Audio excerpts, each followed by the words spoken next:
So yun guys, welcome back na naman this channel natin, no? Gawa lang tayo ng content regarding dun sa request ni Bana, no? Nagre-request ka siya ng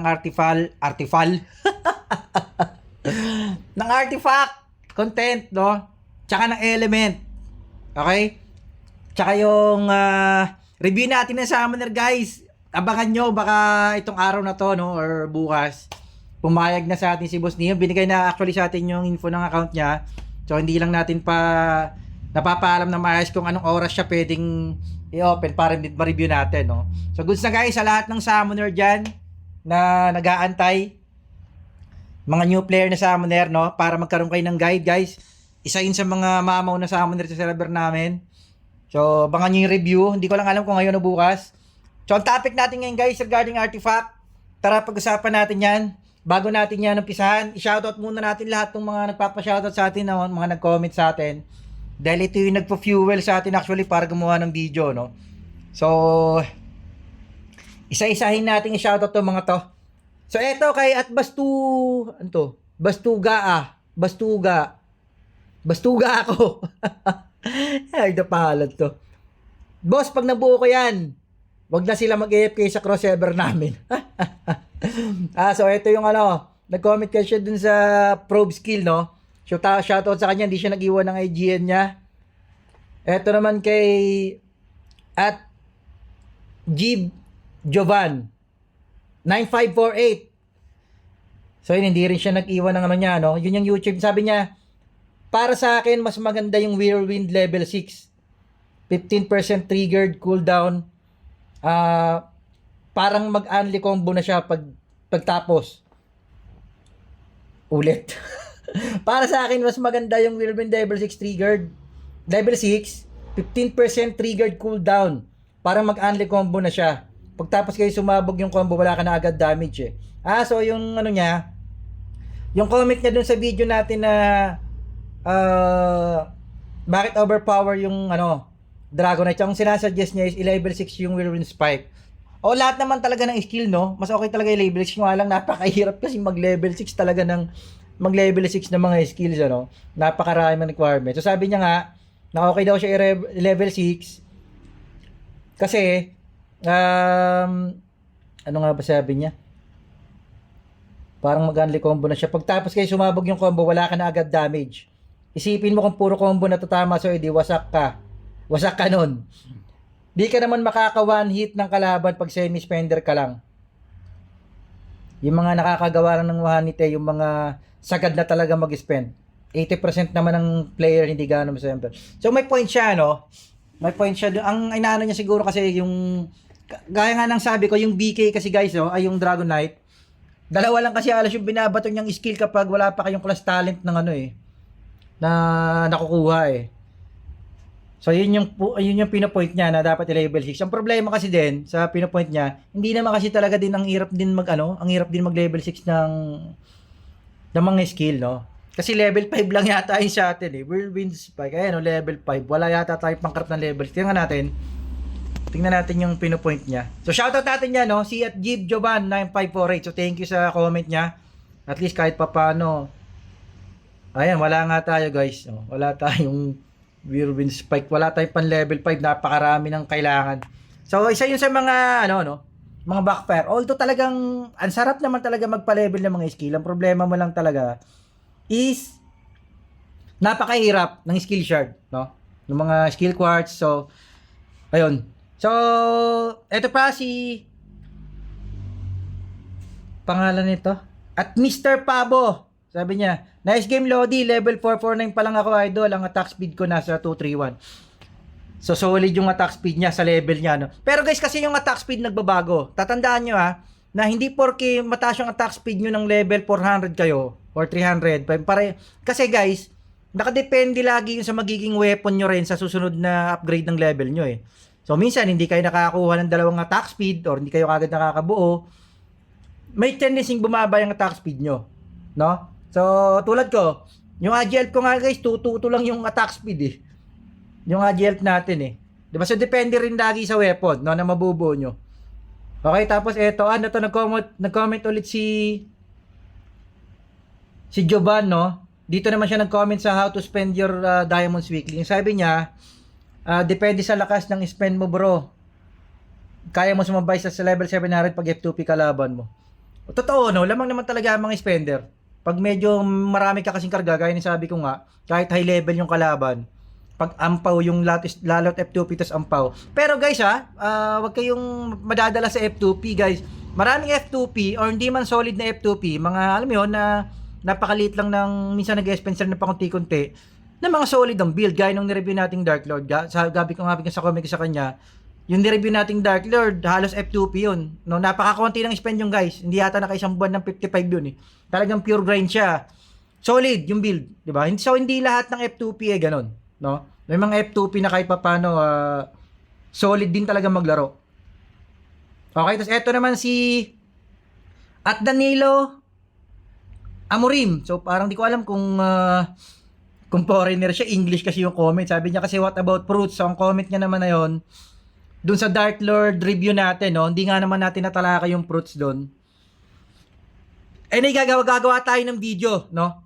Para sa fruits lang, para sa mga new player, kung ano ba talagang, alam mo yun, paano mag-upgrade ng fruit, gaano kahirap, ano mga kailangan. So gagawa natin separate video yun guys. So eto kay at Danilo, yung fruits ng Dark Lord STR, hindi kasi natin siya na-discuss. Kasi ang focus natin dun sa content na yun is to, alam yun, is to show the full capacity ng Dark Lord skills, skill talent, no? All about Dark Lord skills kasi allocation ng stats. So hindi natin nabanggit yung fruits. So gagawin natin sa susunod na content, gawa tayo separate video for fruits. For all class na, hindi lang for Dark Lord STR. Okay? So sino pa ba guys? Ang dami nag-comment sa atin. Hindi kasi tayo nakagawa ng content, no, ng weekend, family day kasi guys, sa lahat din ng mga naglalaro, huwag nyo kakalimutan family day. Pag weekend, Sabado, Linggo, no, lubay-lubay sa game, unahin ng family. Okay? So ito pa. At Vince Navarro, shoutout sa'yo pre. At Vince Navarro sabi niya, sa Runtol, kapag nag-sell ka, need mo muna mag-logout then mag-relogin. Okay. Kasi guys, dun sa review natin, sa content natin regarding sa how to sell, no, ng mga cards, no, mga constellation, sinusubukan nating ibenta yung runes, hindi tayo marunong kasi hindi ko pa natatry Actually, hindi ako mahilig magbenta. Yun. Hindi ako mahilig magbenta talaga ng mga artifact runes, ganyan. Madalas sinasalvage ko So sabi niya, kung magbebenta daw kayo at di nyo mabenta, mag-logout lang kayo, then relogin. So ganun pala. Thank you, bossing, at Vince Navarro, no. Salamat sa sa tip. Tapos, eto kaya Sweet SX Mu. Trash talk sa PK Boys yun okay, siya to. Yung comment niya para sa PK tips, no? So trash talk daw yun sa PK Boys. So ubusin na natin to guys, no? Para matodo natin yung niya. Tas eto guys, boss pa siya kay anong pangalan to? Alter Enriquez 6269. Boss pa shoutout naman. Don Max, Aegis Guild ng S41. Solid. Server 41 guys kay Don Max ng Aegis Guild, sa lahat na naglalaro pa diyan sa S41, no. Aegis Guild, shoutout sa inyo lahat yan guys. Salamat sa comment mo, boss.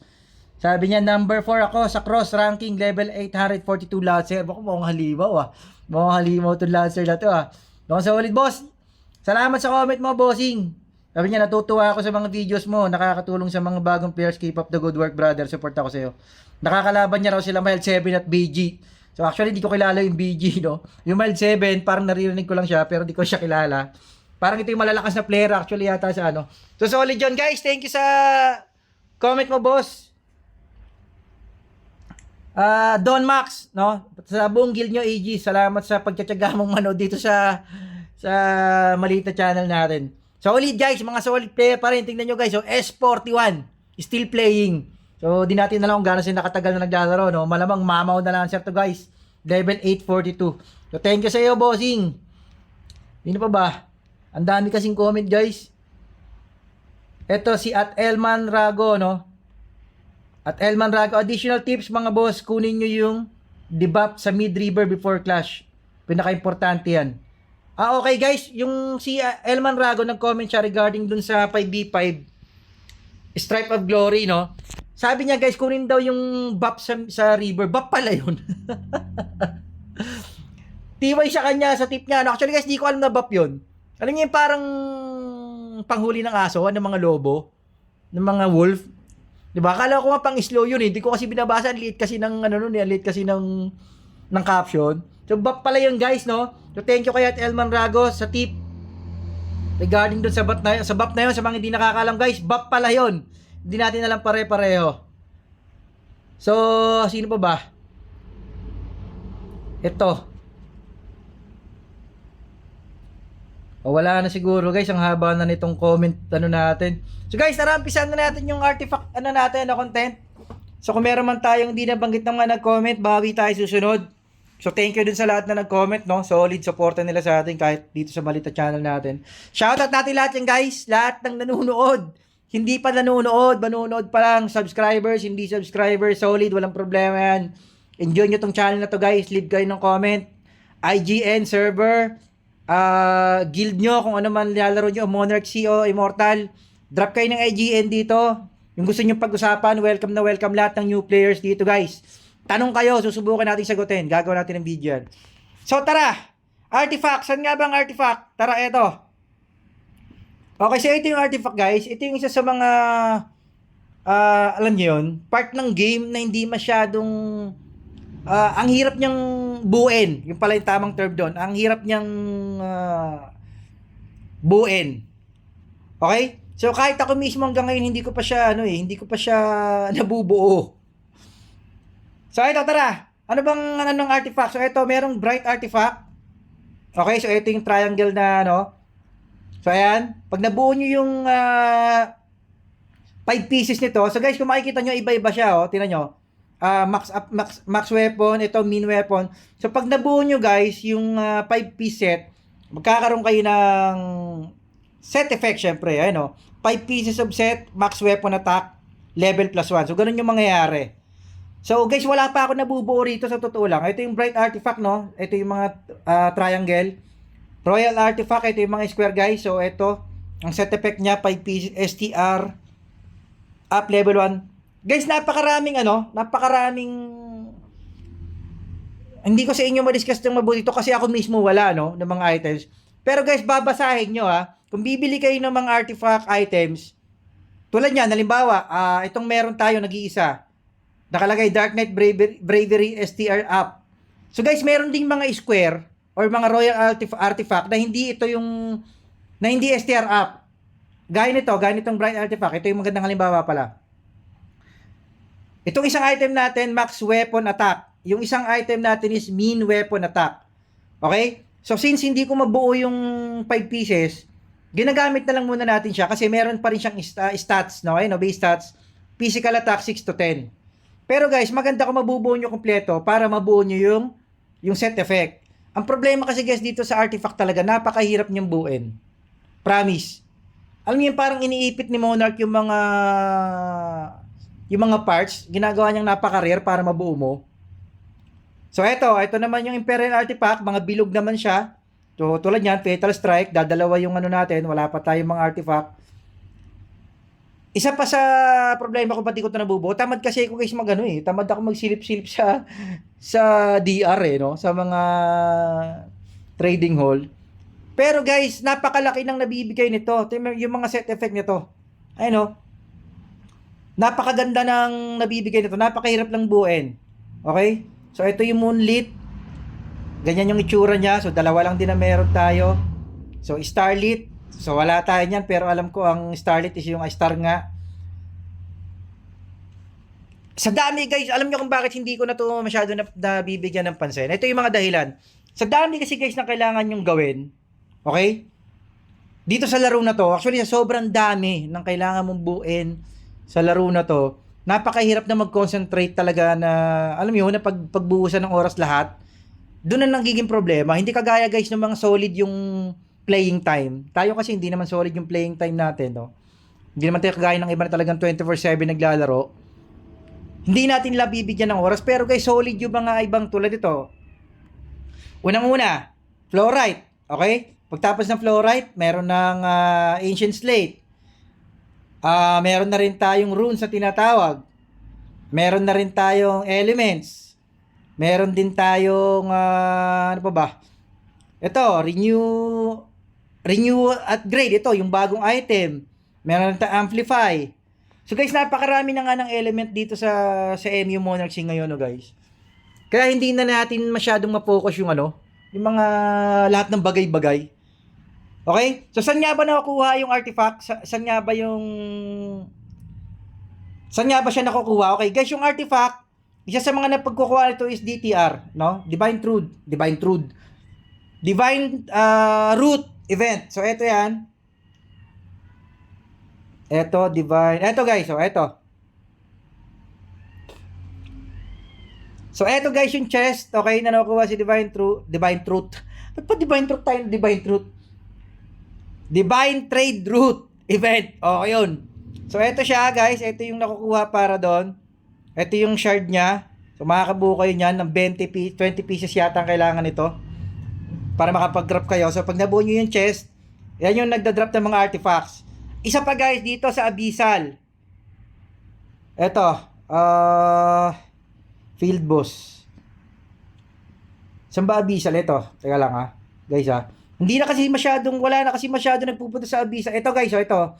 Abyssal Plains. So punta nga natin, tara, pabap nga lang ako guys Wait lang, papabap lang tayo.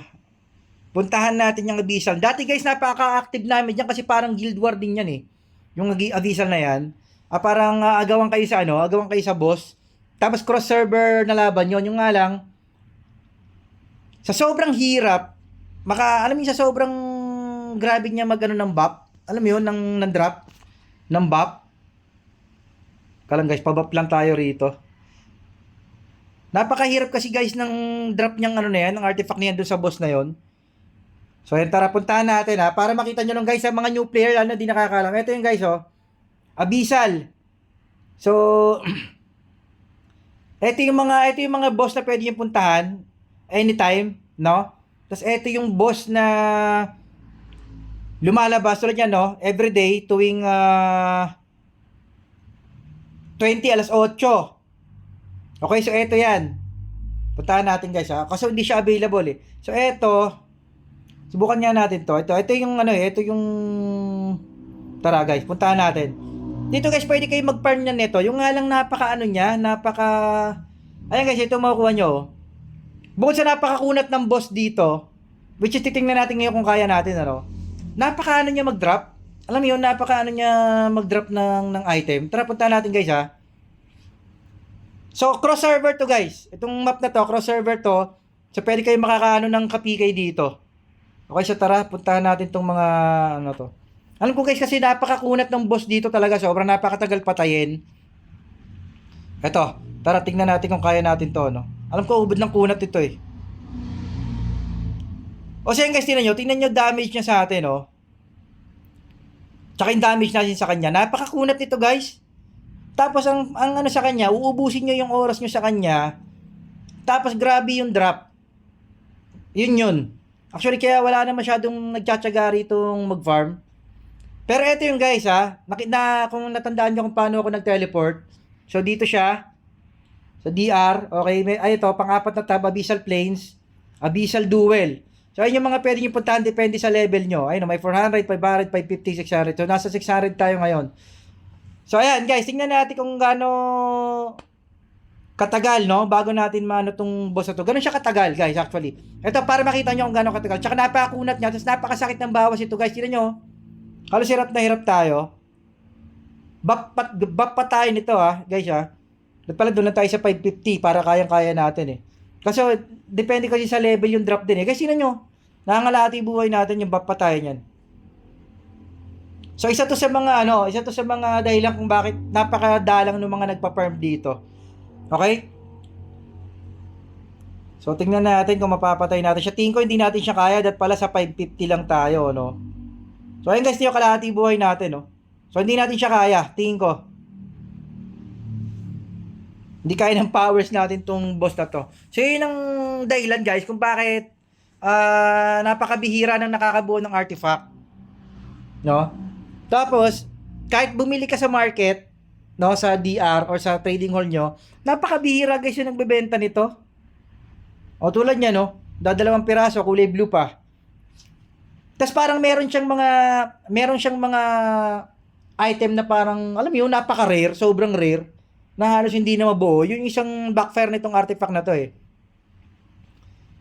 So guys, hindi natin alam kung gaano katagal natin mapapatay ito. Parang sayang ang oras natin. Pero tingin ko, hindi natin siya kaya. No? So at least tinuro ko lang sa inyo guys kung paano nyo siya pupuntahan. No? Ulitin ko ha, ito DR. Pang-apat na tab, Abyssal Plains. Ito, Abyssal Duel, pangalawang option yon. So yan, ayan, sa level 500 may nagpa-farm. Ay, nakita nyo naman na wala yung boss. Oh. So puntahan nga natin itong itong 550. Tingin ko itong 550 kaya natin eh. So itong 550 ang puntahan natin. Tara. Ano bang drop niya? Okay, so ganun din pala drop niya. Pala dito na tayo nagpunta eh. So tingnan natin guys kung may tao din. No? Basta alam ko, dito, open PK to. Cross server to eh. Tapos yung pinaka boss nga, yung tuwing everyday ng alas 8 na dati guys, buong alliance namin hinahunt to eh. Tapos grabe rin kasi yung PK dito sa map na to. Nga lang parang nagkatamaran kasi nga grabe yung drop. Tapos yung auction niya rin. At pala sinabay natin tong video na to dun sa may auction to guys. Parang Guildmaster event, di ba? May auction. Ito pag napatay nyo rin yung boss tuwing alas 8, meron din siyang auction. Kaso, kaya nga sabi ko, hindi na kami nagpupunta rito eh.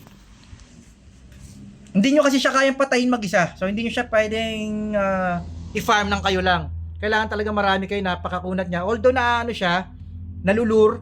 Alam nyo yung parang kagaya sa Descension of Gods, na pwede nyo siyang atakin tapos in some point hindi na siya attack pag marami kayo.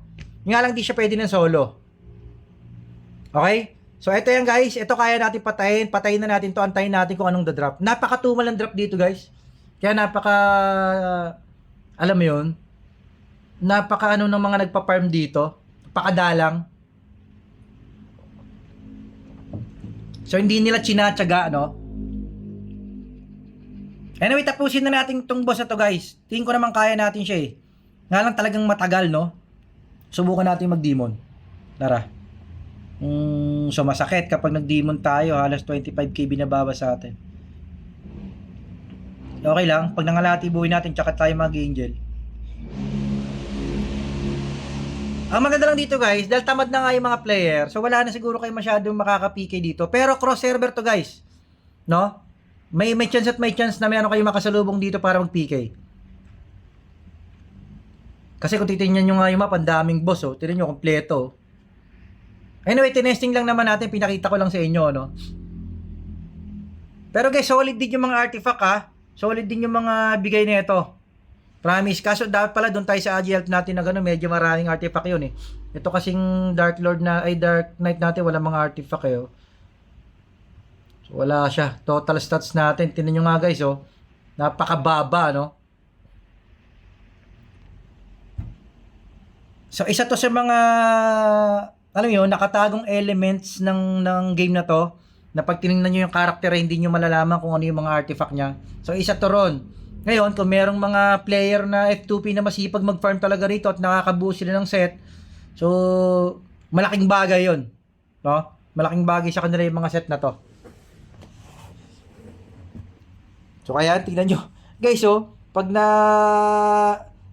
alam nyo yun, pag parang 3/4 ng buhay ng boss, ganyan, magkakaroon pa ng mga tawag rito.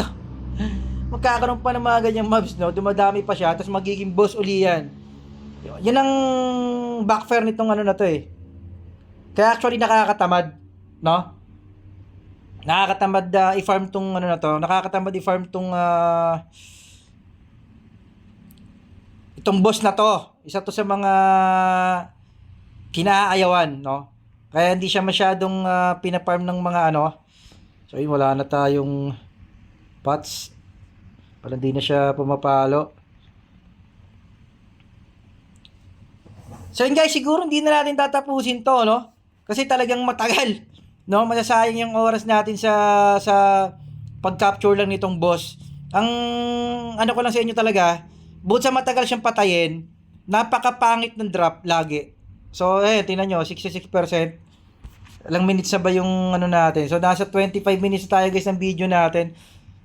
So guys, dito ko na siguro ito puputulin, no? Hindi ko na kayo isasama sa haba ng oras para mapatay itong red boss na to. So, gaya ng ginawa ko guys, sana matandaan nyo, lalo sa mga new player, dito siya, artifact. Kung gusto nyo siyang i-farm, Abyssal Plains, pang-apat na tab. Okay? Pangalawang option nyo, Abyssal, dito yung mga boss. Okay, tapos yung malaking boss, no, yung parang big boss na pinag-aagawan, ito yon. So, everyday siya at 20. So, ito yung mga drop niya. Meron siyang drop ng pang ng pang Gen 5 na wing. Okay? Tattooed Shadow Feather. Tapos yung mga red na ano, yung mga red na mga mythical na mga mythical artifact. So, actually guys, hindi ko alam kung meron kayong mapapanood sa YouTube nito na may mga mythical artifact na ano. Hindi ako sure kung merong nakagawa na nito or merong mga nagpa-farm nito. So sana merong man lang may magpakita sa atin, ano. Kahit ako, manonood ako pag may nakita akong gano'n, no. Comment kayo pag merong YouTube channel na nakabuo na itong mga artifact na mga mythical. Kasi napaka-rare, guys. Sobra. Napaka-rare nitong artifact na to. Okay, so yun lang guys. Para sa topic natin na to, no, yun lang yung para sa artifact. So siguro nabanggit ko naman na lahat ng ano niya. Okay, so meron siyang 5. Bright Artifact, Royal, so yung Bright, yun yung triangle, Royal, yun yung square, Imperial, yun yung bilog, Moonlit, ito yung parang moon, Starlit, ito yung star, wala tayo guys nung star na to. So ito yung mga 5 sets, no, na pwede nyo buuin, na pag nabuo nyo siya, meron kayong mabubuong set skill. Okay, so 5 pieces ang kailangan nyo. At ulitin ko guys bawat tong triangle, iba-iba yung item, hindi lang siya isang item. Tulad to, main weapon attack yung isa natin, yung isa natin is max weapon attack. So kung mabubuo nyo yung 5 set, kapag pare-pareho kayo ng item na binuo. Okay? So yun lang, ulit, saan natin nakukuha yung mga mats nyan, paggawa, Divine Trade Route, dito sa event. Okay, para ma-recall nyo lang. So ito yan, ito yung box na makukuha nyo, ito yung, pag hindi kayo naka top 10, ito lang yung makukuha nyo dyan. So 20 pieces yata nito, no? Tingnan kung ilang pieces ng tingnan natin guys. Ito Divine Trade Route. 20 pieces guys ito. So bago nyo ma-craft tong box na to, kailangan nyo ng 20 pieces nito. Okay? So dyan nakukuha yung isa sa mga mats, tapos dun sa DTR nga. So yun lang guys, no? Kaya napakahirap buuin itong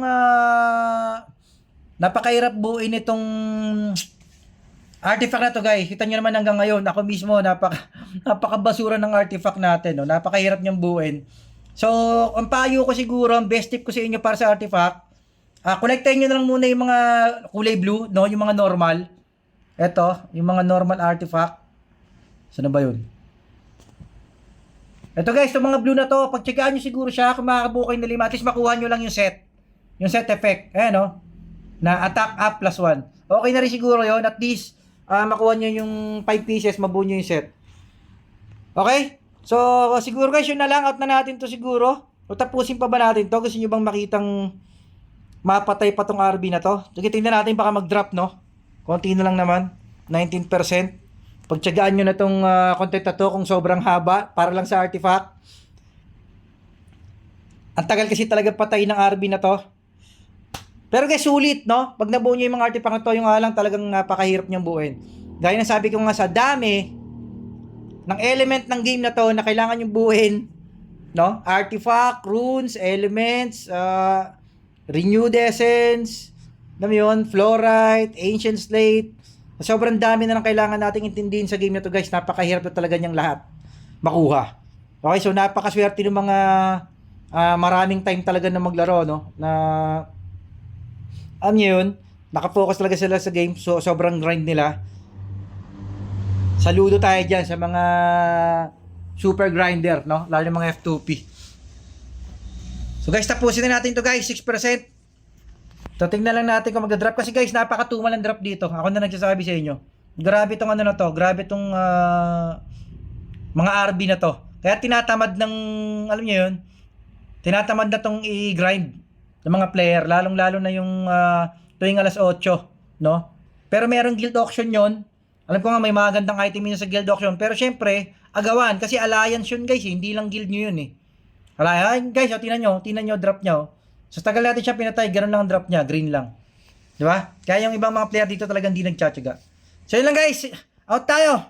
Para sa topic natin ito sa artifact guys, abangan nyo yung summoner natin, review. May approval tayo kay Boss Neon, inaantay na lang natin yung tamang oras para i-review siya. Again guys, shoutout sa lahat ng nagko-comment guys, no? Solid. Yung mga solid na supporters natin, mga subscribers natin, kahit mga hindi pa subscribers, nanonood lang, okay yan guys, good na good yan, wala tayong problema. Comment lang kayo, lahat ng gusto nyo mapag-usapan, lahat ng gusto nyo ipa-shoutout, server, guild, IGN, anong game nilalaro nyo guys, lapag nyo dyan, babanggitin natin lahat dyan. So yun lang, sa Igabel, S527, out tayo guys, out para sa topic na to.